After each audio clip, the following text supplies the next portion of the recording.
반갑습니다. 오늘은 인체 방어작용, 다른 말로 면역 단원에 대해서 우리가 학습을 할 예정입니다. 면역과 관련해서는 여러분들이 코로나19 때문에 제법 익숙해지고 관심을 많이 가지는 과목이 되었습니다. 생명과학 과목 중에.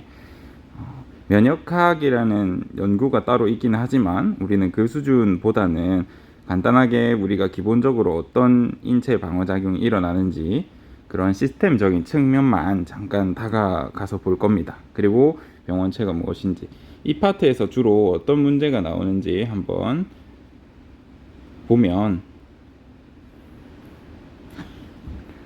먼저 여기에서 나오는 문제들은 크게 모의고사에서 병원체, 두 번째 면역의 종류와 면역세포, 세 번째 이제 고난이도로 나왔을 때 ABO식 혈액형이랑 그 다음에 가계도를 엮어서 나오게 됩니다. 그런데 우리가 아직 유전에 대해서 자세히 안 했기 때문에 우리 내신에서 시험을 낸다면 선생님이 이 세 가지 측면으로 내지 않을까라는 생각을 합니다. 그럼 이 얘기부터 해보겠습니다. 여름에 습한 곳에, 둘 다 습한 곳, 그다음 뭐 온도도 높고 한 35도 정도 된다고 봅시다. 라고 했을 때 우리가 돼지고기를 여기에다가 일주일 방치하면 어떻게 될까? 썩어가지고 거의 시체 냄새가 날 겁니다. 근데 살아있는 돼지를 꿀꿀이, 다리를 5개 그러네. 돼지를 일주일 동안 제가 습하고 따뜻한 데 놔뒀다고 해서 얘가 썩지는 않잖아요. 그쵸? 왜 이런 게 가능할까? 어떻게 살아있는 돼지는 썩지 않았을까? 일단 썩었다라는 건 균, 곰팡이 등이 이 돼지고기를 분해하면서 이런 산물이 나와서 우리가 썩은 냄새가 나게 되겠죠. 근데 돼지는 썩지 않았어. 왜? 얘는 면역 시스템이 있기 때문에. 내 몸의 것이 아닌 세균이라든지 곰팡이를 조절할 수 있어서 필요한 거는 쓰는데 필요 없는 거는 죽여가지고 자기는 썩지 않는단 말이야. 내 몸을 분해하거나 공격하지 못하게 합니다. 그래서 면역 시스템은 이렇게 굉장히 중요한 것입니다. 근데 우리가 면역을 하기 전에 먼저 우리 책 순서대로 한번 가봅시다. 우리 책에 보면 병원체의 종류라는 게 있고, 우리 책에서 배울 병원체의 종류는 크게 5종류 정도 됩니다. 선생님 같은 경우에는 공부할 때 이런 식으로 공부해요. 각 녀석의 특징을 알아야 하고, 병원체의 특징을 아셔야 하고, 그 다음에 병원체 때문에 걸리는 질병에 대해서 아셔야 하고, 그 다음 이 질병이 어떤 증상이 나타나는지 정도를 조금 알아두시면 여기 문제에서는 문제가 없을 것 같습니다. 대신 이 병원체의 특징을 알면서 병원체의 사진을 보고 이게 어떤 병원체인지 판단할 수 있어야 돼요.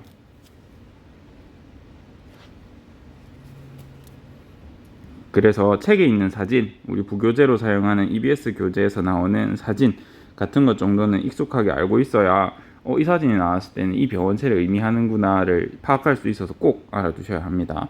먼저 크게 프라이온이라는 녀석이 등장을 하고 교과서에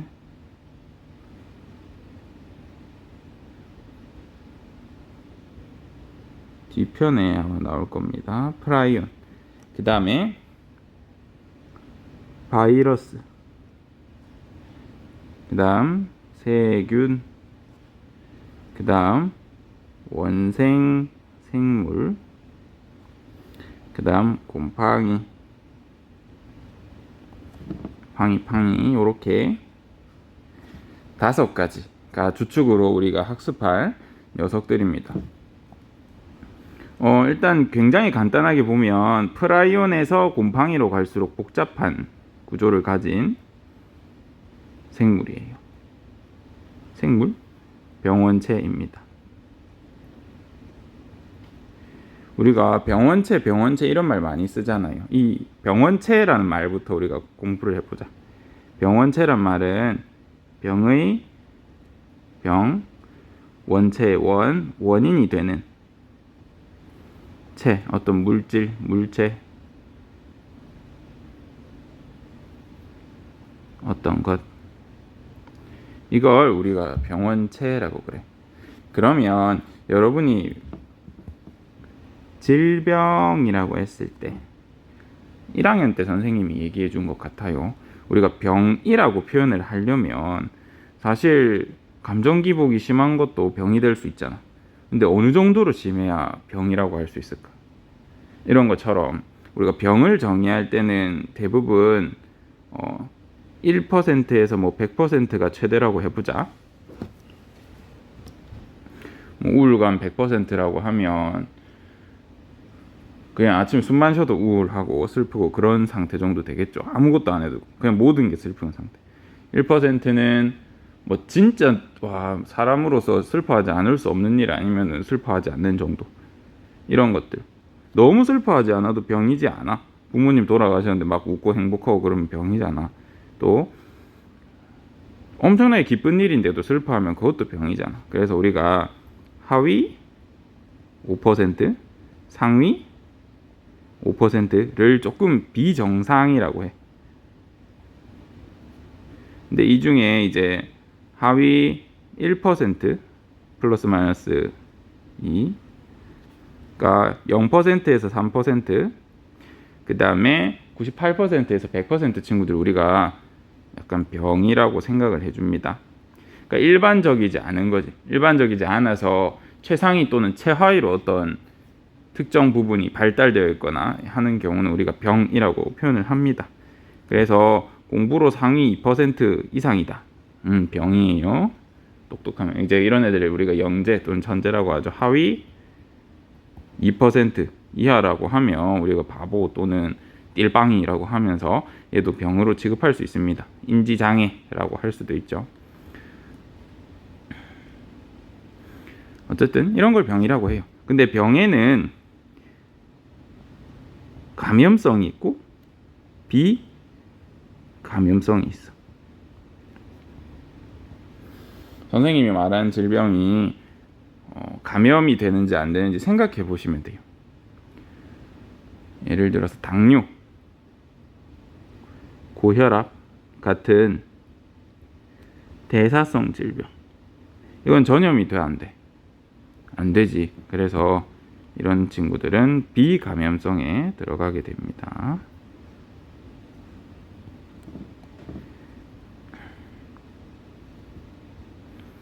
또 암 감염 안 되죠. 이런 것들 감염성 질병, 감기, 독감, 뭐 결핵 등등 이런 것들은 감염이 될 수 있단 말이야. 그러면 감염이 되는 것, 그러니까 전염이 되는 것과 비전염이 되는, 감염이 안 되는 것, 이거는 어떤 차이가 있을까? 그렇죠. 이러한 병원체에 의해서 일어나는 질병들은 감염을 할 수 있어. 왜냐하면 내 몸에 곰팡이가 있다. 이 곰팡이가 다른 사람 몸에 옮겨가면 전염되는 거잖아요. 그렇죠? 우리 대표적으로 곰팡이 질병이 뭐가 있냐면 무좀이 있어. 이제 여러분 어리니까 지금 무좀을 안 앓고 있는데 대한민국 국민의 한 70%는 발에 무좀이 있을 가능성이 있습니다. 선생님 이거 치료하면 되지 않나요? 일단은 이제 그 70%, 80% 정도 되는 사람 중에 35%는 아무 증상이 없으니까 또는 발에 껍질이 일어나는 정도니까 무좀을 그냥 방치합니다. 전염도 잘 안 되고 되긴 되지만 아니면 발톱 무좀이라든지 발톱이 두꺼워지고 막 이렇게 된다든지 그런 경우가 있을 거란 말이에요. 치료를 잘 안 해요. 어쨌든 치료를 하게 되더라도 얘는 치료하기가 어려워. 발에 말꼬락 냄새 나고 막 아니면 상처 나고 막 습진처럼 막 갈라지고 피나고 심하면 그렇게 됩니다. 이런 것들은 치료하기가 어려워. 왜냐하면 이 5가지의 병원체 중에서 곰팡이는 가장 동물이랑 비슷해. 그러니까 세포적인 구조가 비슷해. 예를 들어서 세균이랑 사람은 너무 다른 구석이 많아서 세균만 가진 특징을 공격하면 사람은 안 다치면서 우리가 약제 효과를 낼 수 있단 말이에요. 그런데 무좀 같은 경우는 세포의 구조가 거의 동물이랑 비슷하기 때문에 무좀을 공격한다? 나도 아파요. 그래서 약으로 쓰기가 어려워요. 약으로 달리기가 어렵습니다. 어쨌든 꾸준하게 무좀만이 가진 이런 곰팡이만이 가진 부분을 공격해주면 어쨌든 나을 수는 있습니다. 그 다음 원생생물성 질병에는 뭐가 있냐면 말라리아 또는 수면병이라는 게 있어. 말라리아는 많이 들어봤죠. 말라리아의 숙주가 누구요? 모기. 우리나라에도 말라리아 있습니다. 강원도 지역에 이제 근무한 사람들은 한 2, 3년 동안은 수혈을 못하게 해. 이 말라리아가 잠복기가 꽤 길어가지고 우리 강원도 쪽에 있는 군인 출신들이라든지 모기 자주 물리거든요. 그래서 말라리아가 있을 수도 있어가지고 드물게 우리나라도 말라리아가 있습니다. 이 말라리아는 뭐냐면 여러분 모기가 그 병을 옮긴다라는 건 맞는데 모기의 자체가 감염을 시키는 건 아닙니다. 예를 들어서 말라리아가 있으면 모기, 여러분이 좋아하는 모기 몸속에 이제 기생하는 기생생물이야. 말라리아는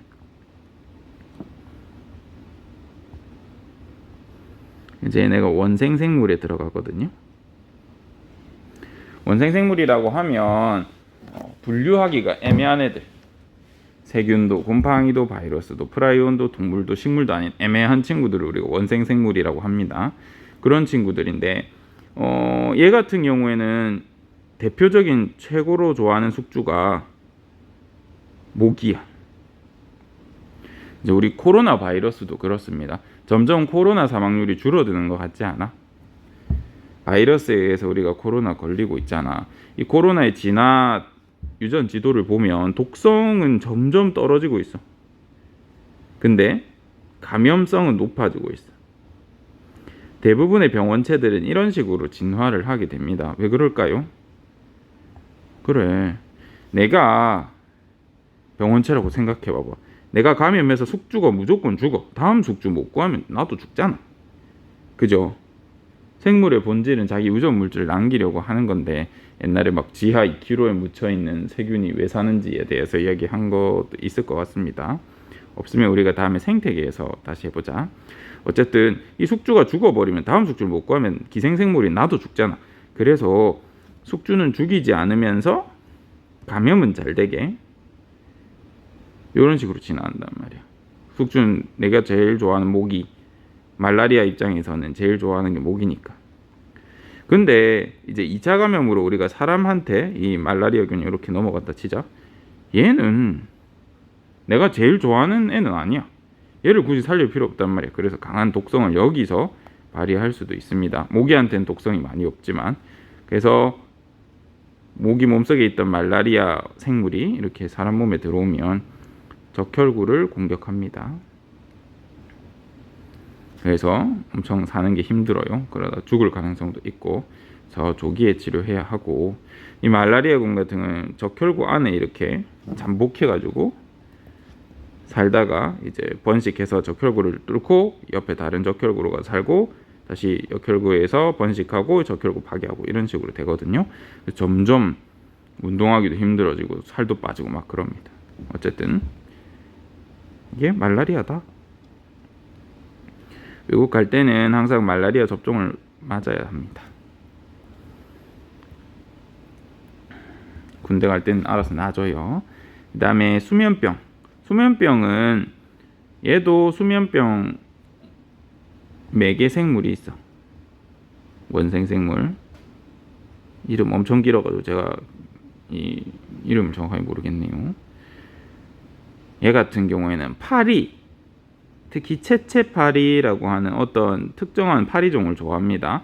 그래서 얘한테 감염하고 있다가 말라리아처럼 사람 몸에 들어오게 되는데, 왜 수면병이냐면 잠들듯이 계속 이렇게 잠들어 있다가 사람이 죽습니다. 며칠이고. 그래가지고 이름이 수면병이에요.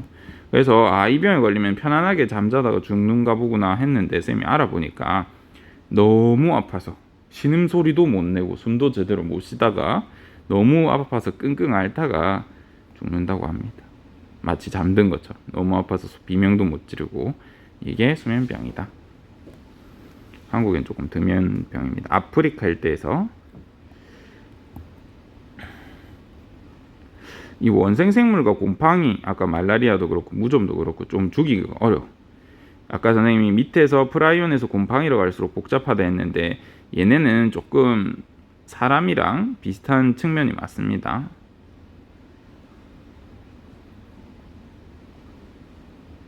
이런 형태를 띠기 때문에 완전히 제거하기는 조금 어렵습니다. 할 수는 있어요. 뭐가 감염됐는지 정확하게만 알면. 근데 우리 곰팡이가 감염됐다고 해서 이게 무슨 곰팡이인지 일일이 다 뜯어보고 현미경으로 본 다음에 이렇게 하기 어렵잖아요. 그죠?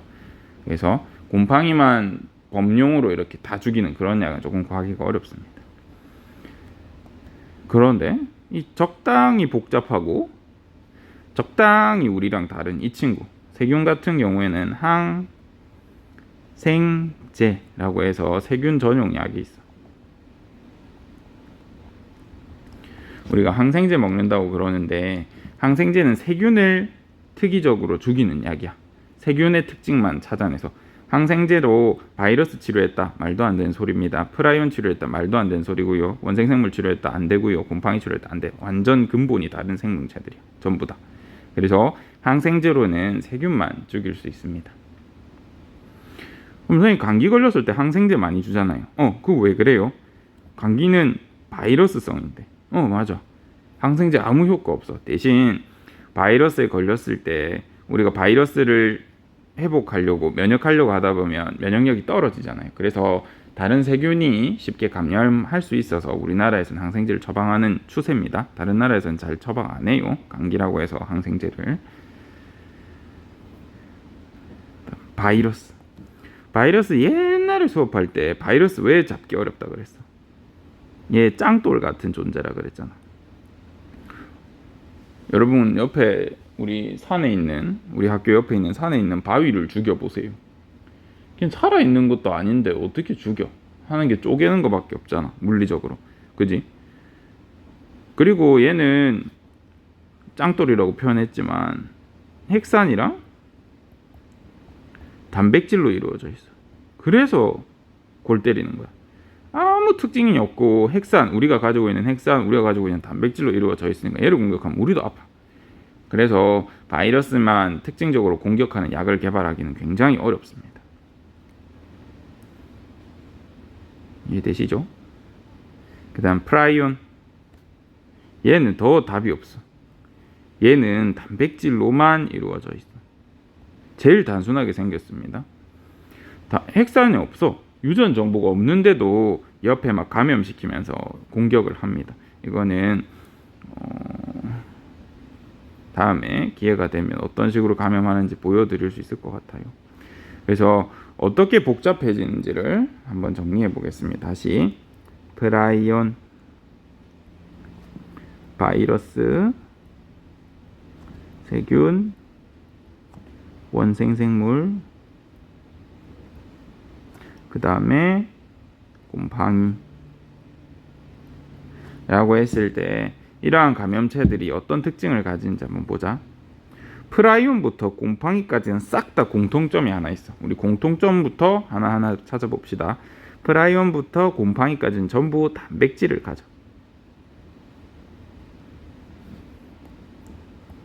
아까 바이러스는 단백질과 핵산으로 되어 있는데 프라이온은 핵산 없다 그랬죠. 유전 물질 없다 그랬죠. 그래서 여기부터는 핵산을 가져요. 바이러스, 세균, 원생생물, 곰팡이는 핵산이 있다. 근데 프라이오는 없다. 그러면 세균, 원생생물, 곰팡이는 어떤 특징이 있을까? 얘네는 세포의 구조를 가져. 세포의 구조를 가집니다. 세균은 세포잖아, 그죠? 세균과 바이러스의 차이를 옛날에 한번 했었으니까. 그 다음 원생생물이랑 곰팡이의 특징, 그러니까 세균이랑의 차이점. 바이러스, 프라이온, 세균과 원생생물, 곰팡이의 차이점. 얘네는 진핵 생물에 들어갑니다. 그러니까 핵막이 있어. 세균 같은 경우에는 DNA가 이렇게 팍 풀어져 있거든요. 근데 우리 진핵 생물들은 보면 세포막이 있고 핵이 이렇게 있어. 이 안에 DNA가 있단 말이에요. 이거 엄청난 차이거든요. 그래서 핵막이라는 게 우리 진핵 생물들에게는 있다. 아까 원생생물 곰팡이 죽이기가 힘들다 그랬잖아요. 세포가 우리랑 비슷하게 생겨서 우리가 이렇게 돼 있잖아. 그죠? 그 다음 원생생물과 곰팡이의 차이. 원생생물 밑에 애들은 전부 다 약간 단세포 같은 느낌으로 되어 있는데 얘는 다세포로 이루어져 있어요. 곰팡이는 단세포 생물이 아니라, 우리 세균, 원생생물은 단세포 생물이고 바이러스는 생물 아니라 그랬죠. 프라이온도 생물 아닙니다. 어쨌든 세균, 원생생물까지는 단세포인데 곰팡이는 다세포예요. 이런 특징이 있어. 그래서 얘네끼리의 차이를 이야기할 때 단백질을 가진다 하면 모두의 공통점, 핵산을 가진다 하면 바이러스, 세균, 원생생물, 곰팡이의 공통점, 프라이온과는 차이점이 되겠죠. 세포의 구조를 가진다. 세균, 원생생물, 곰팡이의 공통점. 바이러스는 세포 구조가 아니다라는 꼭 알아주셔야 되고, 원생생물, 곰팡이의 특징은 핵막이 있다 또는 진핵생물이다. 그 다음 곰팡이와 원생생물의 차이점은 다세포이다. 요거 차이점 꼭 알아두셔야 합니다. 그러면 이 세균에 의한 질병, 그 다음 바이러스에 의한 질병, 원생생물에 의한 질병을 한번 공부해 봅시다. 어떤 질병이 있는지. 세균이 원인이 되는 질병에는 결핵, 파상풍, 탄저병이 있고, 세균을 치료하는 데는 항생제를 써야 합니다. 항생제, 세균을 죽이는 물질을 항생제라 합니다. 항생제를 바이러스에 쓰면 바보예요. 항생제를 곰팡이에 쓰면 바보예요. 원생생물에 써도 바보입니다. 프라이온에 써도 바보예요. 아무 효과 없죠.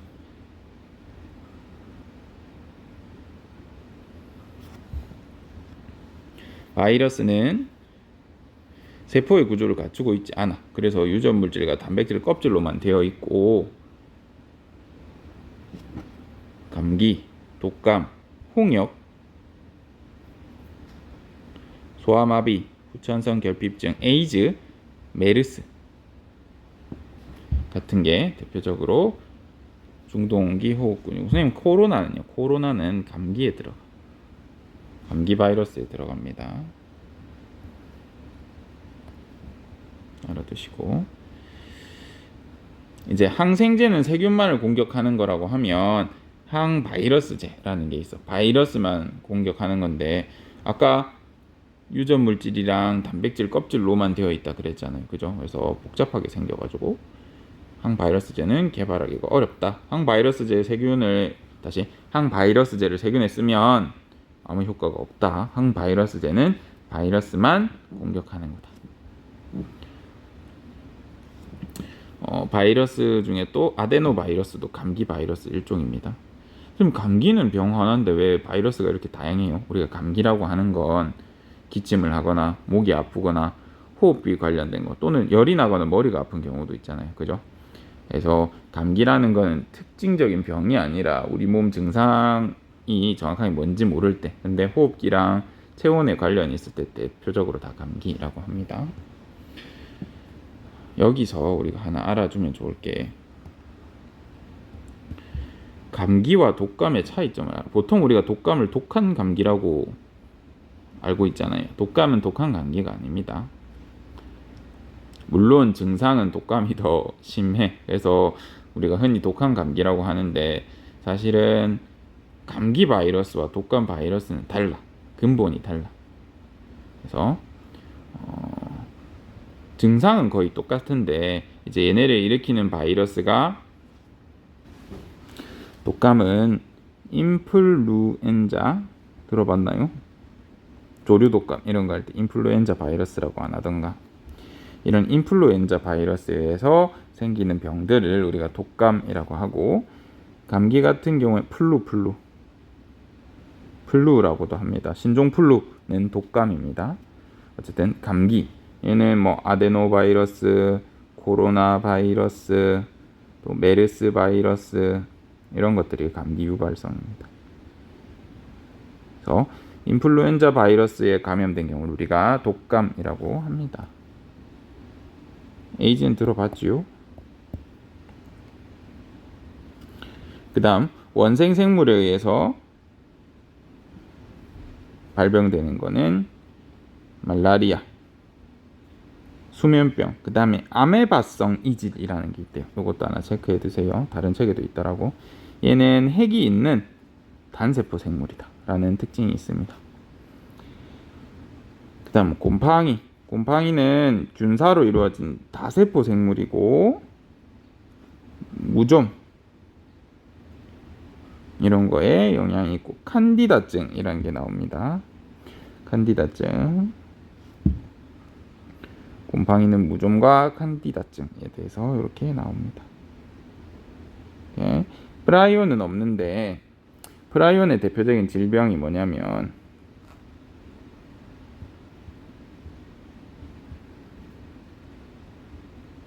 광우병이 있습니다. 프라이온에 의해서 걸리는 질병이 광우병이에요. 그래서 광우병에 걸린 소의 단백질을 사람이 섭취해도 단백질의 변형이 감염처럼 변형이 되면서 우리 몸이 아프게 되는 이러한 역할을 합니다. 프라이온 특이한 병이고 야코프병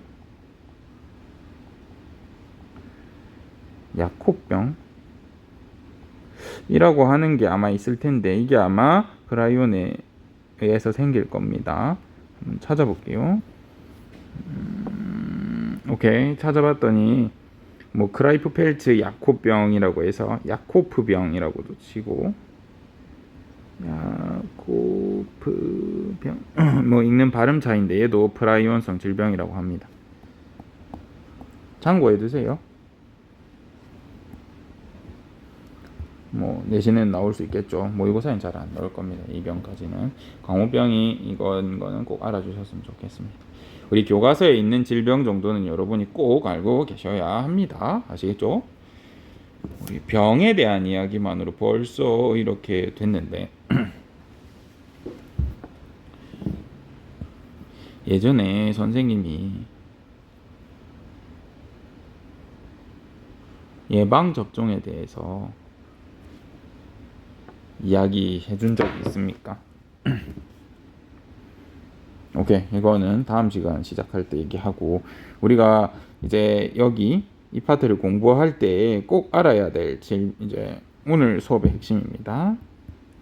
감염성 질병과 비감염성 질병의 차이. 병원체가 원인이 돼서 생기면 감염성이다. 이런 병원체들의 특징에 대해서 알아봤고 경로와 예방 이런 것도 문제로 나오기도 합니다. 어떻게 예방할래?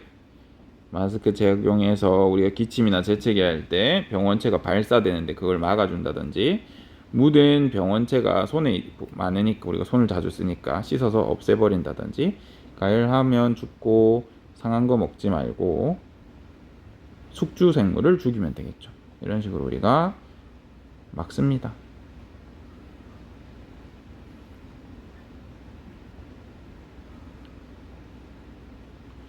이제 우리가 면역 작용 중에 어떤 게 있는지 용어로만 알아보자. 용어로만 알아보고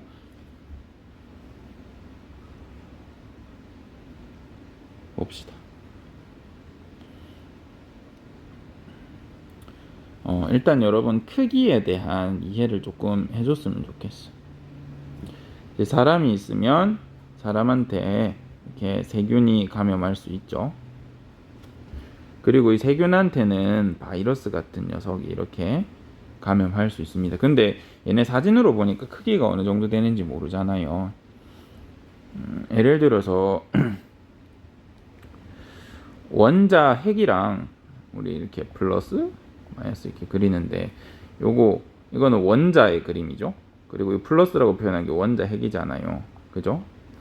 근데 이 거리가 원자 크기에 비하면 아득하게 먼다고 하는데 왜 그런 표현을 쓰냐면 이제 크기에 대한 걸 보통 지구랑 탁구공으로 많이 비교하는데 지구의 크기와 탁구공 크기의 차이가 그러니까 원자와 원자 핵의 크기 차이 정도 됩니다. 전자는 더 작거든요. 그래서 비교가 힘들고 탁구공을 지구 크기만큼 불리면 원자 핵을 원자 크기만큼 불린 거다. 이렇게 얘기를 하거든요. 이런 얘기 들어봤어요? 제가 정확히 기억하고 있는지 모르겠네요. 근데 그냥 생명 선생님이니까 탁구공으로 얘기해보자.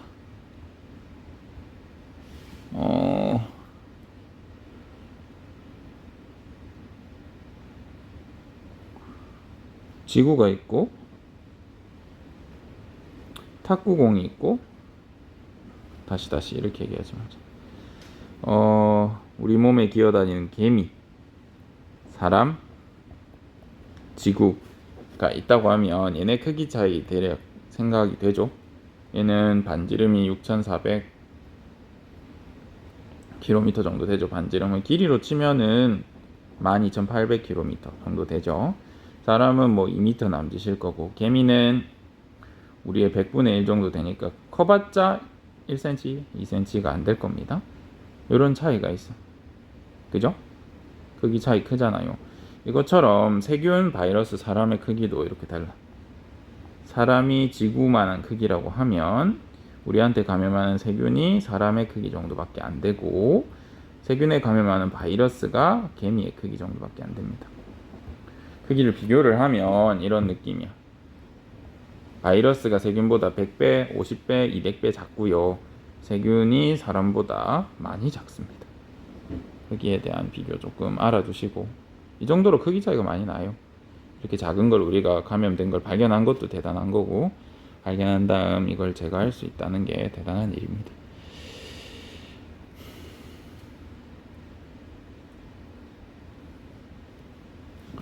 우리가 여기서 배워야 될 거는 일단 첫 번째, 우리 몸의 인체 방어작용이라고 하면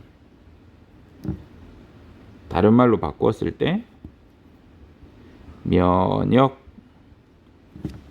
표현해주면 되고, 이 면역은 크게 비특이적인 경우, 특이적인 경우로 나뉘어. 이제 이 비특이적 방어작용이랑 비슷한 말, 특이적 방어작용이랑 비슷한 말을 우리가 연습을 하고 공부를 해야 됩니다. 먼저 비특이적 방어. 이게 무슨 뜻이냐면 내 몸의 것이 아니면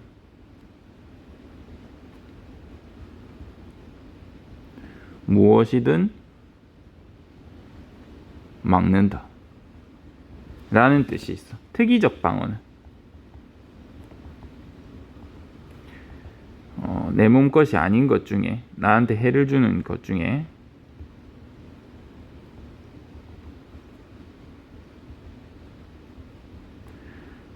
인식을 해서 특이적으로, 다른 말로 특정한 물질만 방어한다. 물질이라는 건 생물도 포함을 하는 겁니다. 비특이적 방어와 특이적 방어가 있어. 그러니까 비특이적 면역이라는 표현을 사용하셔도 됩니다. 얘 같은 경우에는 내 몸의 것이 아니면 싹 다 막아주는 그런 체계를 의미하고, 특이적 방어라고 하면 내 몸의 것이 아닌 걸 알았어. 그리고 얘가 나쁜 걸 확실히 알았어. 그러면 걔만 직접적으로 공격하는 거야. 이런 두 가지 방법이 있습니다. 얘 같은 경우에는 특징적으로 그 녀석만 공격하기 때문에 다른 녀석을 공격하지 못해. 단 그 녀석만 집중 공격하기 때문에 방어력이 좋다. 잘 막아줄 수 있어. 비특이적 방어는 방어력은 약하지만 내 몸 것이 아니면 다 막아줄 수 있어요. 예를 들어서 우리가 비특이적 방어 예를 한다면 피부, 점막, 그다음에 식세포, 염증이 대표적이야. 근데 이 두 개는 다음 시간에 하자. 피부, 우리 피부가 만약에 없다, 피부를 벗겨냈다 라고 하면 우리 혈관이라든지 진피에 세균이나 감염체들, 병원체들 엄청 감염할 거 아니야. 우리가 손으로 짚고 해도 바로 감염 안 되는 이유가 뭐야? 그래, 피부 때문이야. 피부는 막 얘가 병원체네 하고 막는 게 아니라 물도 막고 싹 다 막잖아, 그지? 이렇게 비특이적으로 막는 피부가 대표적인 비특이적 방어라고 생각해 주시면 됩니다. 점막은 뭐냐면 끈적끈적하거나 좀 우리 몸에서 젖어 있는 거, 입, 코, 안 이런 데 있잖아요. 이런 게 점막이야. 끈적끈적하니까 여기에 달라붙겠죠. 먼지라든지 병원체도 날아가다가 이렇게 점막이 끈적하게 척척척척척척척 이렇게 달라붙을 수 있습니다. 그쵸? 또는 뭐 손모, 털 같은 거, 코털 같은 거는 이렇게 먼지 같은 걸 걸러주기도 하잖아요. 얘네가 딱 특정 세균, 바이러스만 딱 걷어주는 게 아니라 그냥 얘한테 붙을 수 있으면 다 걸러주잖아. 우리 몸 밖에서 오니까. 그치? 이런 것들 비특이적 방어의 예시다. 식세포는 다음 시간에 자세히 할 건데 이야기만 해줄게요. 우리 몸의 것이 아닌 게 예를 들어서 외부에서 들어왔어. 내가 칼에 찔리거나 송곳에 찔려가지고 송곳 끝에 묻어 있던 세균 같은 게 들어왔어. 내 몸 게 아니네 인식이 되면 우리 몸에 백혈구가 여기한테 가가지고 면역세포가 일부가 가서 면역세포가 가서 여기 내 몸 것이 아닌 게 맞으니까 일단 먹어 없애버립니다. 이런 게 비특이적 면역이다. 염증은 진짜 다음 시간에 하고, 특이적 방어는 얘의 특징은 뭐냐면 먼저 얘를 알고 있어야 되잖아. 알고 있단 말은 한번 감염이 되었어야 돼.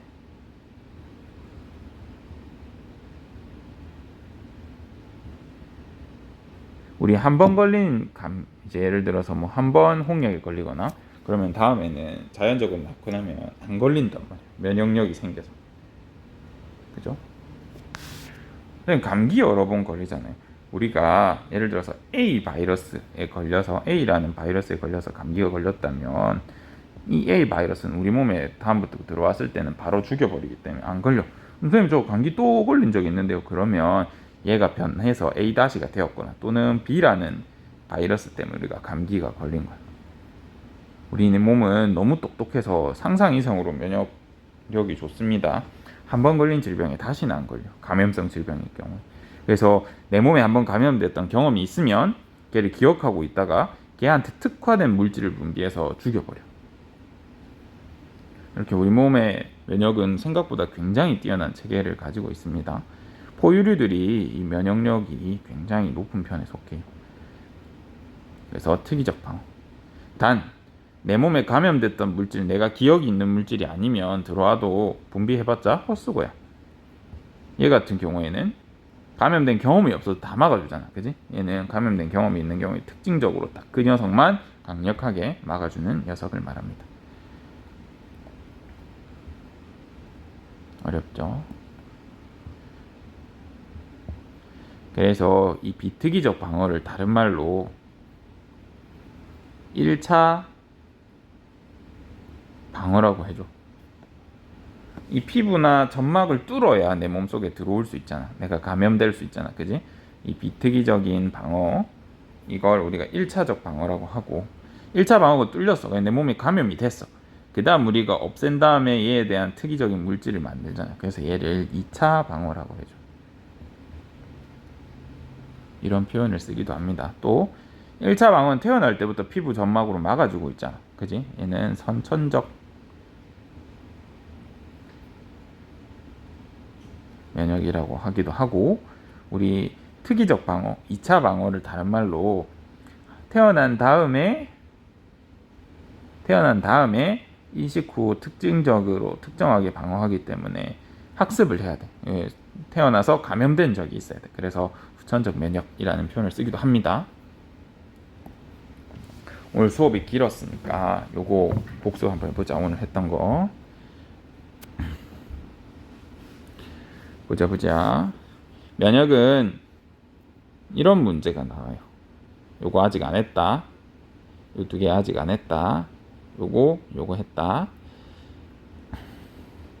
병원체는 크게 이렇게 5가지가 있고, 얘네 특징을 우리가 한번 보면 이러한 특징과 공통점과 차이점이 있었습니다. 꼭 기억해 주시고, 질병에는 감염성과 비감염성이 있는데, 감염성은 병원체 때문에 생기는 거 이미 한다 했고, 그래서 우리 몸에 특이적인 것과 특이적이지 않은 방어 2가지가 있는데, 특이적 방어는 내 몸게 아니면 무조건 막아. 특이적 방어는 내 몸에 아닌 것 중에서 특정한 물질만 강력하게 방어하는 경우를 말합니다. 대표적으로 비특이적 면역의 특징, 방어의 특징은 피부, 점막 같은 거 이야기하는 거고, 태어날 때부터 가지고 있고 우리의 1차 방어선이야. 특이적 방어는 내 몸에 인식한 후에 강력한 방어를 하는 거기 때문에 1차 방어 뚫렸을 때 주로 하게 되고요. 그다음 태어난 다음에 학습을 통해서 또는 우리가 한번 감염이 돼야 걸리게 되면 후천적 방어라고 하기도 해. 비슷한 말이다. 그래서 이 내용을 우리가 꼭 제대로 학습을 하셔야 합니다. 너무 많았죠? 오늘 여기까지 하겠습니다.